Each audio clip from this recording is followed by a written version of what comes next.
पवित्रमसि शरणारं वसु पवित्रमसि शरणारं देव त्वां सविता पुनातु सुपितरीं शरधारीणां शुभ आमरुक्षः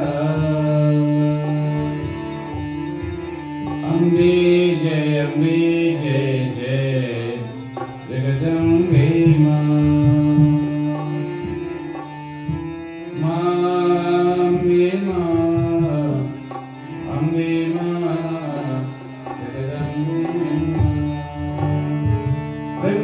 दुर्गा माता की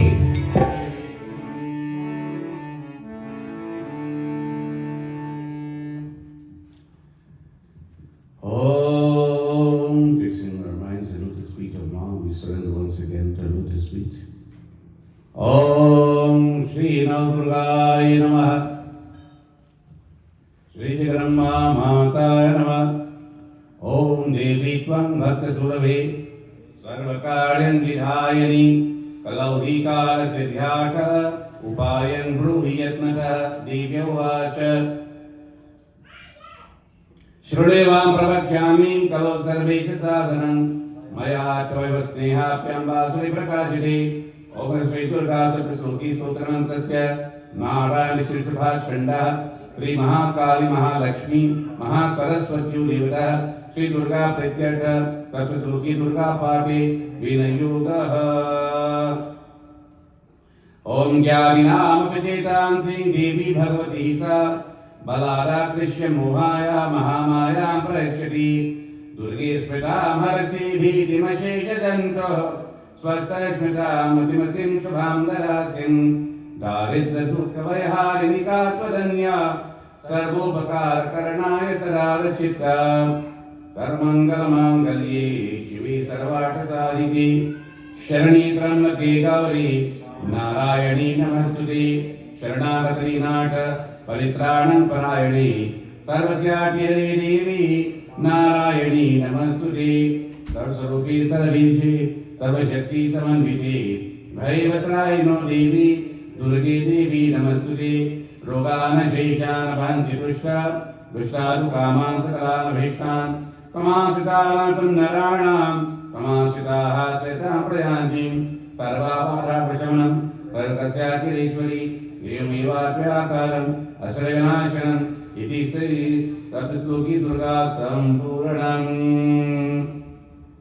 ॐ सिन्धि श्रीकुञ्जिका स्तोत्रं शिवोवाच शृणुदेवीं प्रवक्ष्यामि कुञ्जिका स्तोत्रमुत्तमम् येन मन्त्रं प्रभावेन चण्डी व्यापर्षपूर्वे न कौशं न सूत्रं किलकं न रहस्यकं न सुप्तं नापि ध्यानं च न अन्यासुरचवाक्षरं कुञ्जिकापाठमात्रेण दुर्गापाठं फलं भवेत् अतीवतरं देवी देवानपि दुर्लभं गोपनीयं प्रयत्नेन स्वीनिधि प्रपाकरि मारणं मोहनं पश्यन् स्तममोचननालिकं पाठमात्रेण संसिद्ध्येत् कुञ्जिकासूत्रं ओममन्त्रः ॐ ऐं ह्रीं क्लीं चामुण्डायै विच्चे ॐ ग्लौं हूं क्लीं जुं सः ज्वालय ज्वालय ज्वल प्रज्वल प्रज्वल ऐं ह्रीं क्लीं चामुण्डाय विच्चे ज्वल हं सं लं शं फट् स्वाहा इति मन्त्रः।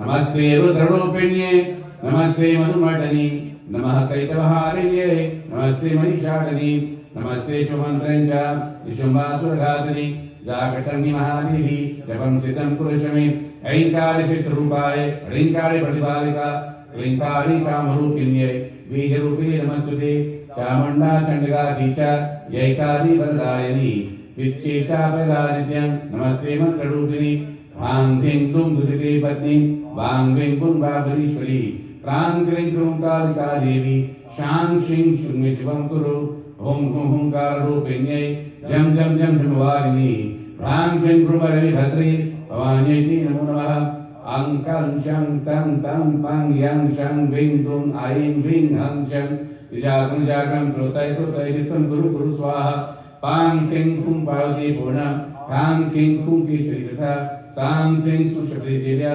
मन्त्रसिद्धिं पुरुषमे इदं तु कुञ्जिकास्तोत्रं मन्त्रजागधीतवे भक्तेन व्रातव्यं गोपीतमृत्यपार्वती यैस्तु कुञ्जिकया देवी हीनां सकृतिं पठि तस्य जयति श्रीरण्येरुणिम्याम् इति श्रीरुद्रयामले गौरीतन्त्रे शिवपार्वतीसंवादे कुञ्जिकास्तोत्रं सम्पूर्णम् ॐ तत्सत्।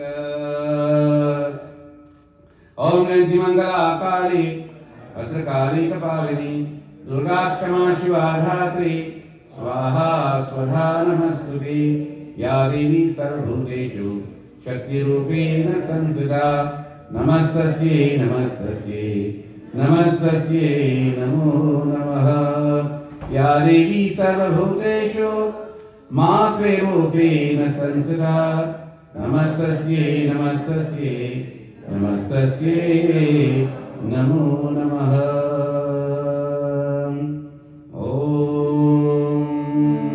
ब्रह्मा माता की जय।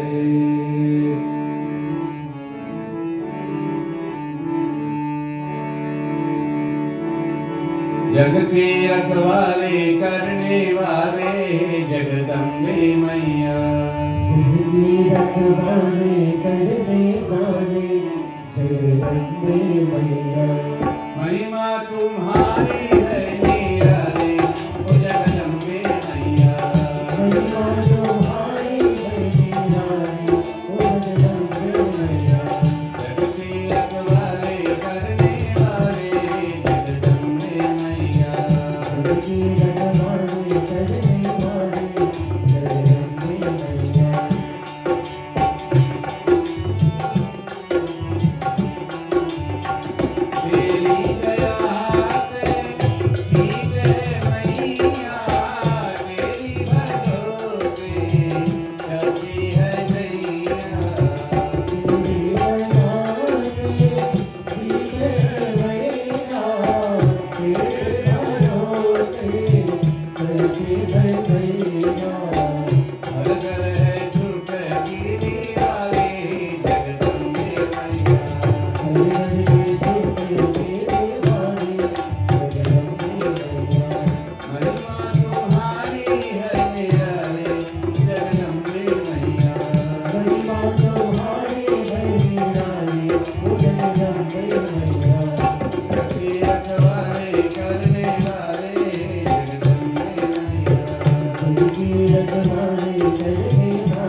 वाले करने वाले जगदम्बे मैया जगदम्बे मैया जगदम्बे मैया जगदम्बे मैया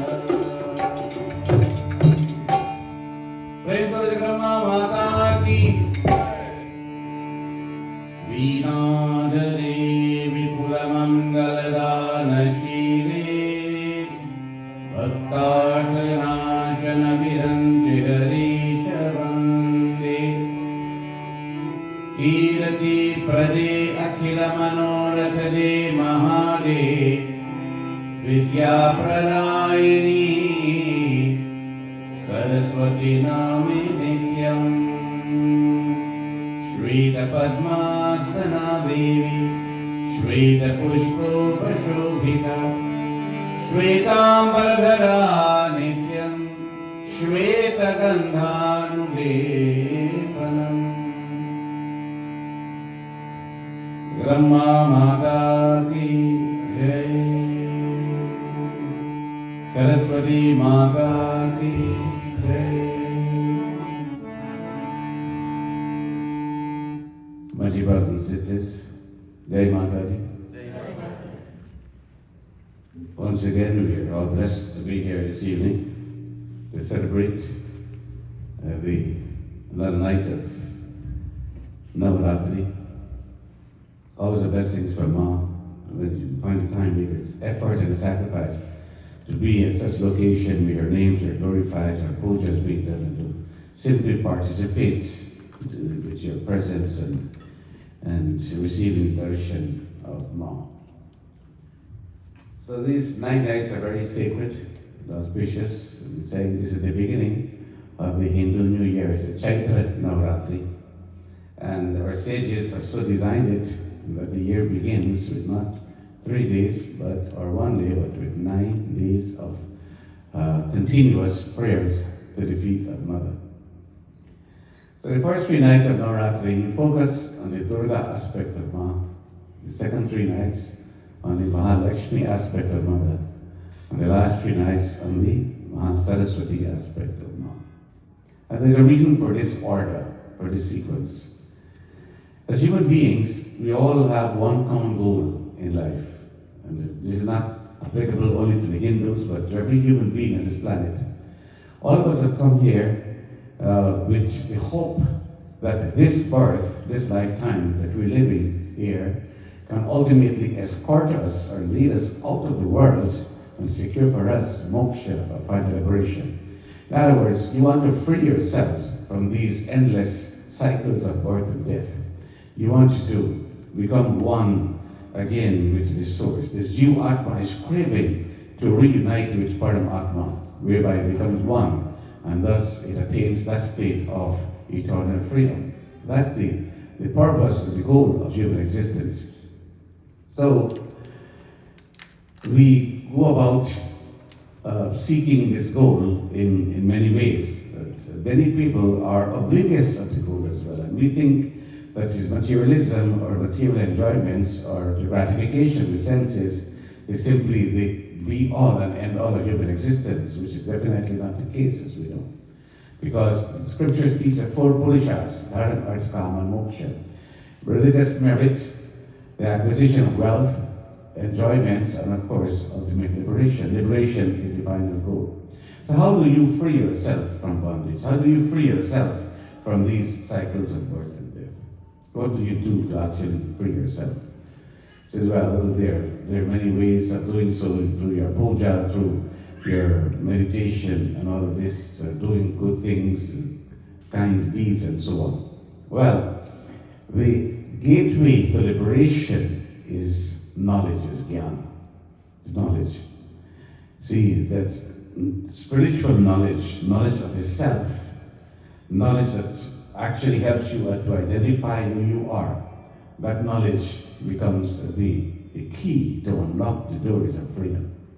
That is what all of us we seek in life. So part of their secular achievements, part of their material growth, more importantly, is our spiritual growth, our spiritual development, and spiritual liberation. And you do so through knowledge.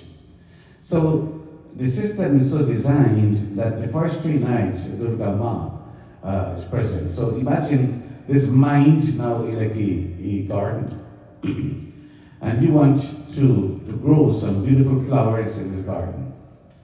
So the process is the first 3 nights we invoke Durga Ma to weed out all these unwanted weeds and herbs and thorns and so on from this garden, from the soil of the mind.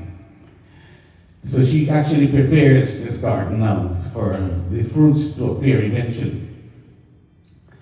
And once this is done so, then you invoke the second aspect of Mother, who is Lakshmi Ma, to sow those seeds of Gyan, of Vairagya, of this passion, of goodness, all of this, that's what she represents, Ma Lakshmi represents. So see, not only we're talking about physical, material wealth, but this is the inner wealth that makes one spiritually wealthy. So then she cultivates this soil of the mind for these next 3 days. And then for the final 3 days now, then you harvest the fruits of knowledge. So the focus is on Ma Saraswati for the final 3 days of Navratri. Through the blessings of Ma Saraswati, you can exit the world safely. You can exit this body safely, and you can exit the fetters of rebirth safely. So Ma Saraswati plays a very pivotal role in the lives of all of us, not only human beings, but non-humans as well. The animal kingdom also rely on a certain level of intelligence for them to get by in their life. Now, in order for us to understand or to appreciate the power of knowledge, you simply have to ask yourself one simple question. Had I not known what I know, whatever I know, what I know now, how different my life would be? Just think about the things you know. If you were a nurse, for example, in a hospital, if you were whatever job you happen to do, whatever knowledge you accumulated over all these years of your existence on earth, had you not possessed this knowledge, had you not known all the things that were revealed to you, all the things you learned, either from school or from experience, how different would your life be? And I can assure you, it'd be a whole lot different. Very different. Right? Now, from the time the child comes into the world, the child begins to learn. You got to learn how to eat. You got to assimilate food. You got to learn how to walk. You have to learn languages, how to talk, learn to communicate. And then you keep evolving. Then you go to school. Then you learn how to read and write.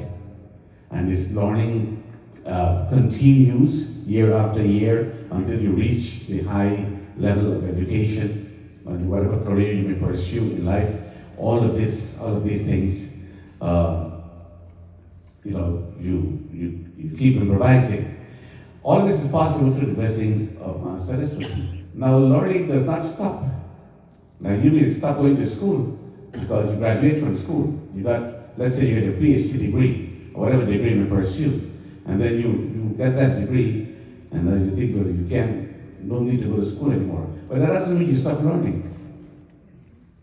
Because the greatest teacher in the world is life itself. And we learn so many things from experience every day. Every day you learn. You can learn from a little child, 2-year-old child, 3. Sometimes a little child asks you a question and puts you to think. And you really can't even find the answer to that question. See, so many things we learn. So you keep, this is the learning, the brain keeps evolving as you go along. Until the surrender of your last breath, that's when you stop learning. So it's a cumulative process whereby we keep increasing our awareness in many aspects of life. Now, there's a very beautiful story in the Srimad Devi Bhagavatam about this young man whose name was Gunanidhi. So, I'll tell you the story. Gunnipi was a young man. In fact, before he was born, his father was a Brahmin priest, and he performed a yajna. And the purpose of this yajna was to get a son. So, as he was engaging in the sacrificial rituals in this yajna, the priests now who are uttering these mantras, these Vedic mantras, we continuously chanting these mantras. You got to chant according to the meter, and there must be no interruption, or there will be no mistakes along the way. So, of course, they had to pause to draw breath as they continued to chant. So that made this Govil, his name was Govil, this Brahmin was performing this yajna, that was the Shruta. He made him very upset, and then he rebuked these two priests and called them fools. So now they get angry, and they pronounce a curse on him and said, "You calling us fools? What fault do we have? You have to pause to breathe, to keep chanting. So the son who is going to get, he will be a fool." So this boy was born, and his father was mindful of this curse. So he did everything he could. He did all the rites, all the sanskars for the son. He did from the time he was born, before he was born, the Gavardhan sanskar. He wanted to comply with every ritual to make sure that this boy does not become this fool that he was cursed to become. So then he did his Upnayan sanskar as well, and he sent his boy to learn, but the boy would not learn anything. No matter what, he would not learn anything. He was dumb as ever. Not dumb in the sense he couldn't speak, but nothing registered because of his curse. So his father became very frustrated, and he abandoned home. This young man, he grew up. Now, he didn't know anything at all. He didn't know how to read and write. He couldn't learn any mantra. He didn't know what mantra to recite when he was taking bath or about his meals. Nothing at all. Nothing. So his entire life was wasted, because if you don't have knowledge, of course, what are you worth? It is knowledge that gives you value. Knowledge that gives you worth. There's no anything at all. No job, no nothing. So just wandering aimlessly. So he's gotten now of age. But one thing, he always spoke the truth. Never gave up speaking the truth. That's something he had to learn. Always spoke the truth. So, because he always spoke the truth, the villagers there, they called him Satyabrat. They gave him that name, Satyabrat, one who spoke the truth. So he built some little hut there, and he was remaining there. He couldn't meditate or say anything because he didn't know anything. Well, prior to that, see, when he got the curse, when the father received the shrap of the Brahmins, he begged the Brahmins, and he says, "Please, don't be so harsh on me." And the curse was that, well, we cannot reverse this curse, but he will be illiterate until some point in his life. So on this eventful day, as he was sitting there in his little hut in the forest, a hunter was nearby. The hunter shot a boar with his arrow. And this boar, now fleeing from his hunter, running for his life with the arrow pierced in his body. And he saw him pass by the ashram of this Satyabrat. And it disappeared into the bushes. And then this hunter immediately followed and saw him and asked him, he says, "Could you please tell me, O saint, which direction this animal went?" Now he began to think. Because if he were to tell this hunter exactly where the animal went, the hunter pursues the animal, the hunter kills the animal, then he thinks he'll be responsible for the animal's death, because he told the hunter where the animal went. So now he's caught in this situation now. But remember, he took a vow to always speak the truth. He cannot lie. So the hunter insists, tell me, where did this animal go? You see this animal, where did the animal go? And then, at that point, he muttered something, Aim. He didn't know this Aim Prem Kim Chamundai Vichi was part of the Beej mantra, the Divine Mother. And when he uttered this Aim, right away at that point, my dear brothers and sisters, he got inspired by Saraswati Ma. Saraswati Ma now sits in his intellect and puts words in his mouth. And he said to the hunter, that which sees cannot speak, and that which speaks has not seen. So why do you keep asking me this question?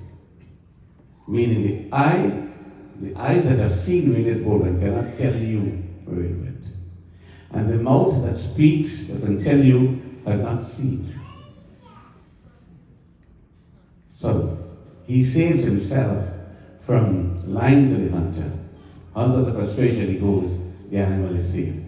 From that point onwards now, he became now this enlightened one because of Ma Saraswati's blessings.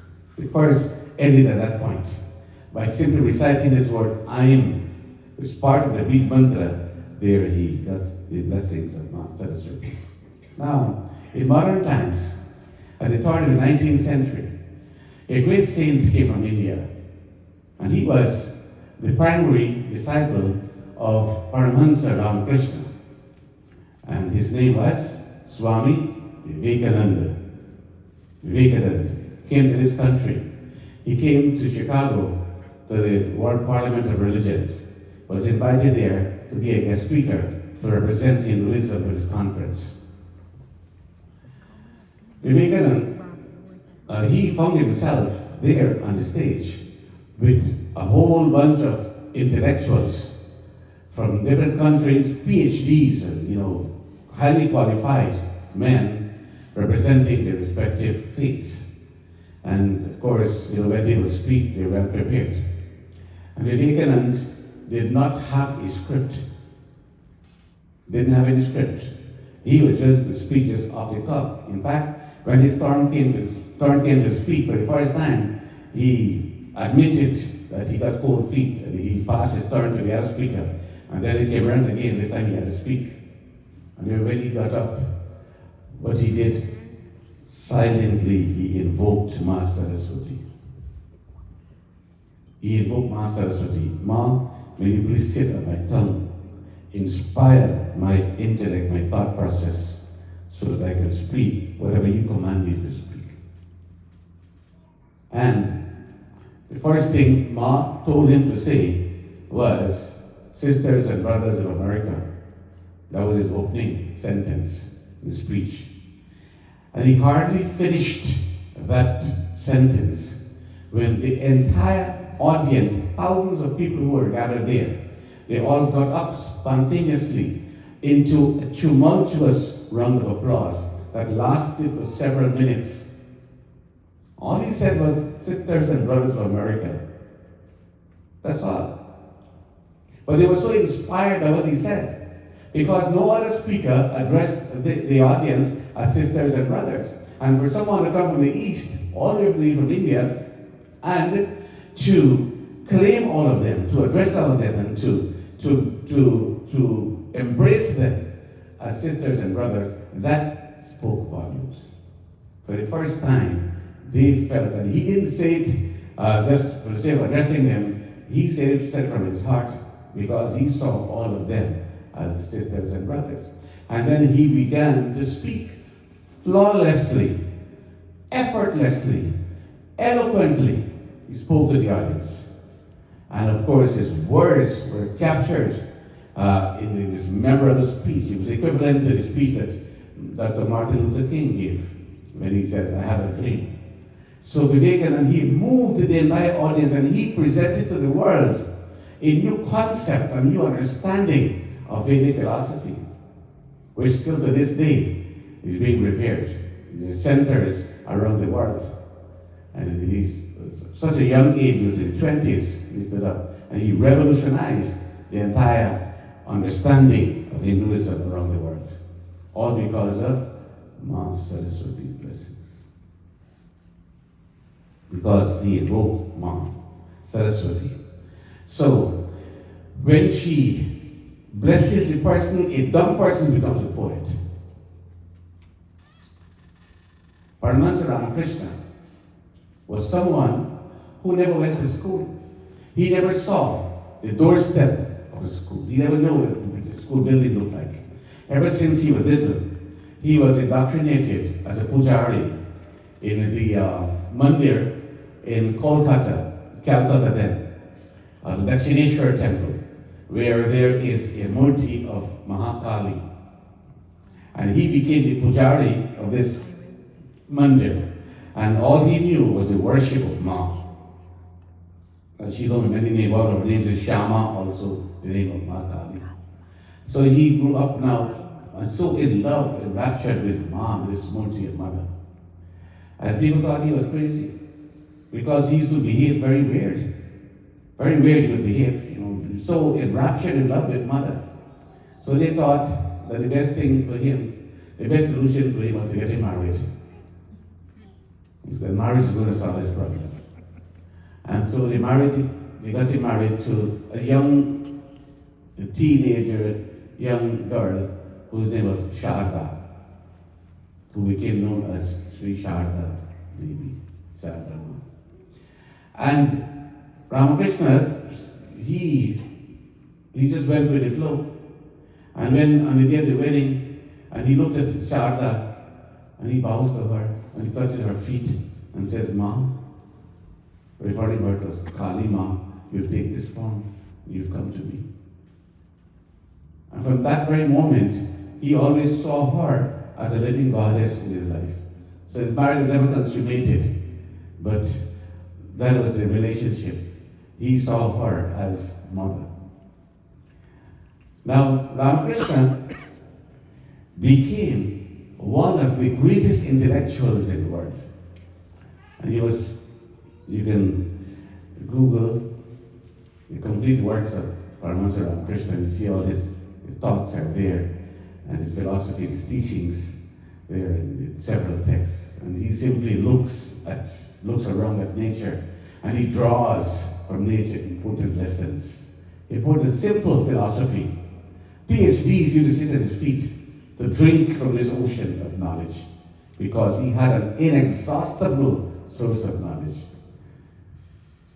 You just look in the nothingness, and revelation just came to him because of Ma Saraswati. So she puts thoughts in our minds. She puts words in our tongue. She directs us along this journey back in the path of success. Sometimes you're a patient in the hospital, and the doctors really don't know how to treat you, and suddenly they get a brain wave out of nowhere. But I think we should give this patient this so-and-so medication. And lo and behold, that saved your life. Sometimes you're in a dilemma. You don't know what direction to go. Life simply brings you at crossroads. It is Ma Saraswati that inspires you then in the thought process and tells you in what direction you should proceed so that you can succeed in your endeavor. So, we've seen in the Ramayana in two important occasions where Ma Saraswati played a very important role. In fact, the most important role, because at that point, that would become the turning point of the story of the Ramayana. First was when Kumbhakarna was seeking the boon that he wanted to eat for 6 months and sleep for 1 day. And then the Devatas approached Ma Saraswati. And so he reversed that because of her inspiration. So he asked for a boon whereby he could sleep for 6 months and only wake for 1 day. because they were very careful about the food supply in the world because of his appetite. Second more important scene in the Ramayana was when Sri Ram is about to be crowned the king of Ayodhya. When the entire city of Ayodhya is in jubilation, everyone is in merriment and they're celebrating because now their favorite Sri Ram is going to ascend the throne the next day. Dashrath was so happy, everyone was happy that Sri Ram is going to become the new king now. And that would have been a beautiful thing that would ever happen, where Sri Ram would assume the leadership of Ayodhya.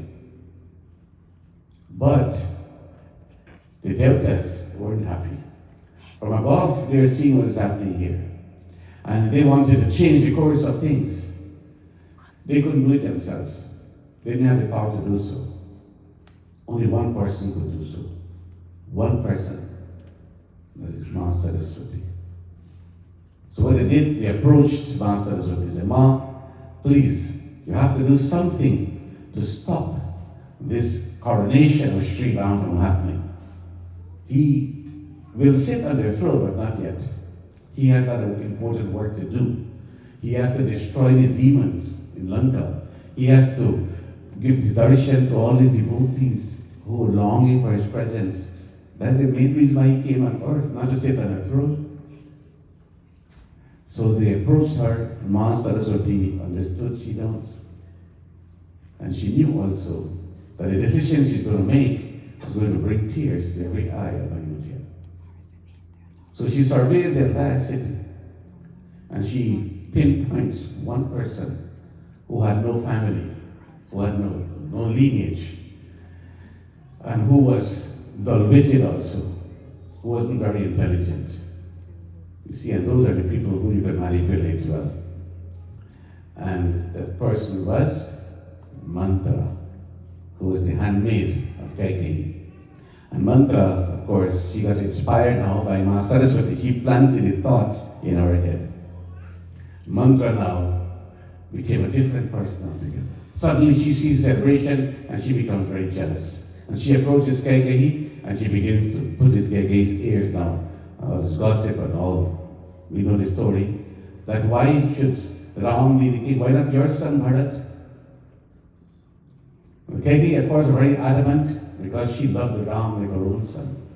It took some work, but Mantra eventually succeeded. Ma Saraswati was continuing to guide her. This was the will of the Devtas. So nobody could overturn that. And eventually Kaikeyi would succumb to Mantra's request and manipulations. And then eventually Sri Ram, the whole story would be written differently now, where Sri Ram would be banished to the forest for 14 years after Kaikeyi sought those 2 boons from Raja Dashrath. So here we see a very, very critical role of Ma Saraswati in the Ramayana as well. So that it was because of her decision and her inspiration that Ravan could have been destroyed. You look at the end result of it all. Ravan could have been destroyed. All his devotees could have been liberated by Sri Ram. And of course, if that didn't happen, behind me, Hanumanji would have been there. Because if Sri Ram didn't go to the forest, where Hanumanji would have come from? See, all of us, Hanumanji flag would be flag telling. So all of this, because of Ma Saraswati, we have to give her the praise for all of that. So, my dear brothers and sisters, the last 3 nights of this Navratri is focused on Ma Saraswati because of her blessings and her gifts, and that we can become inspired and we can continue to grow spiritually and ultimately achieve our long cherished goals in life. So Ma, she is the goddess of creative speech. If you want to be a good orator or a good public speaker, then you pray to Ma Saraswati. She blesses you. She inspires you. She plants the thoughts in your mind so that you can speak and you could certainly impress and you can amaze your audience, you can get your message across. You see, when you're speaking, it's an art. It's the art of communication. 10 people can say the same thing, but it won't make the same impact. Right? You have things like your intonation, your choice of words, your diction, gesticulations, all of this, so that the audience can receive your message. So the art of communication comes from Ma Saraswati. Also, she blesses you. See, you can go to school and you can learn all these things, right? And you pass all your exams and you have your degrees and everything. And then what happens? Something goes wrong with your memory. And that's why later you forget all these things. Like people who have Alzheimer's disease and dementia, right? And then you forget all the things. Then of what use is what you've learned? Of no use. People who you see don't recognize them anymore. So you need a fertile memory to be intact. Even if nothing wrong with you, but your memory needs to be good. Because if you go to write an exam, for example, and the memory fails you on the examination day, what happens? You memorize all these things, but then on that day now, you forgot. Then you fail your test. See? So the memory, so the mind has one of the faculties of the mind, the learning faculties is the ability to memorize. Then the mind also will be fertile, you have only imagination. So you see, sometimes you have fertile imagination, you can pick ideas out of nowhere, out of thin air. Ideas come to you. And sometimes you're surprised, wow, I didn't think I was so good. I didn't think I was that smart, right? Well, Bill Gates didn't think he was that smart too. And all these other guys who invented the sorts of technology. Elon Musk was one of them too. Yeah. So, see, ideas is what build the world. Ideas can make you the richest man in the world. My master Saraswati blesses you. So that's how important Ma Saraswati is in our secular lives and in our spiritual lives as well. So she sits on a swan. And that swan is a very, very special bird that has the ability to extract the solid from milk. See when it brings you milk, extract the solid and rejects the liquid. Now that in itself represents the power of discrimination. When with her blessings of Ma, you can separate what is right for you and what is not right for you. Like the ability of the swan. So you take which is good for you and you put it to practice, and of course you rise to great heights in life. So in our hand also is Veena. The Veena is a very exotic instrument, and it symbolizes harmony, the harmony of life, the harmony of the soul. It represents peace as well. In music itself, the song itself, you listen to that song before you sleep in the night, and you drift off, take you to another dimension.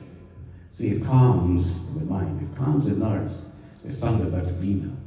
So what it does, it represents the harmony, it harmonizes our thought process. When you have agitations during the day because the mind comes in contact with so many things in your life, now the Veena of Saraswati Ma is what de-stresses the mind. So Ma Saraswati, my dear brothers and sisters, is the most important to all of us, because without her blessings, there's nowhere you can go in life. So this evening, we pray that may the blessings of Saraswati Ma, Durga Ma, Lakshmi Ma be with us all. We've all come here as faithful pilgrims, faithful devotees, to surrender ourselves at her feet, at the feet of all three mothers, as we do every Navratri. And she continues to bless us. She knows what your needs are. She knows when you're in need of help. She knows when you're sick and you need to get better. She knows when disease afflicts the body and it needs to be extricate from your body. She knows when you go into financial situations and you can make ends meet and you need a financial boost in your life. Lakshmi Ma knows that. She knows also when you're in doubt, when you need good guidance in your life. Saraswati Ma knows that. So we are all so blessed and so fortunate to be here again this Navratri and to serve at the feet of Mother. You know, year after year, so many people leave us and they go, so they're not so blessed as we are. We stay around and we can come out to the mandir and we can celebrate our Navratri. We can all leave here feeling blessed and inspired by Ma Saraswati, Ma Durga, Ma Lakshmi. So let us give some praise to the Divine Mother in this bhajan that we conclude.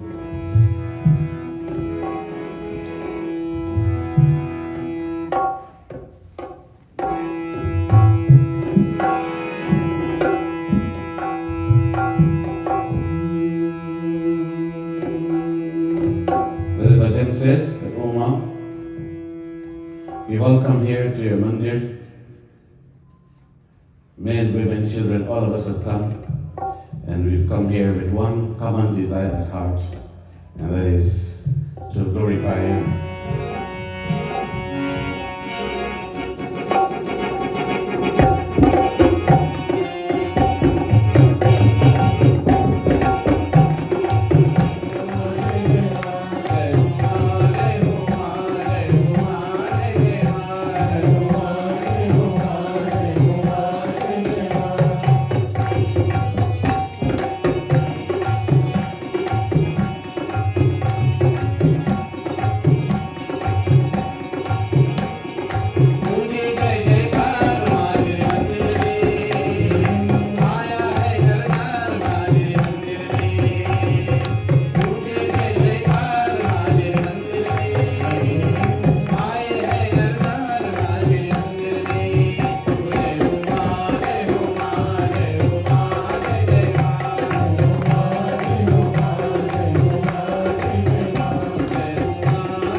शेरवालिका बोलता जय दरबार की जय.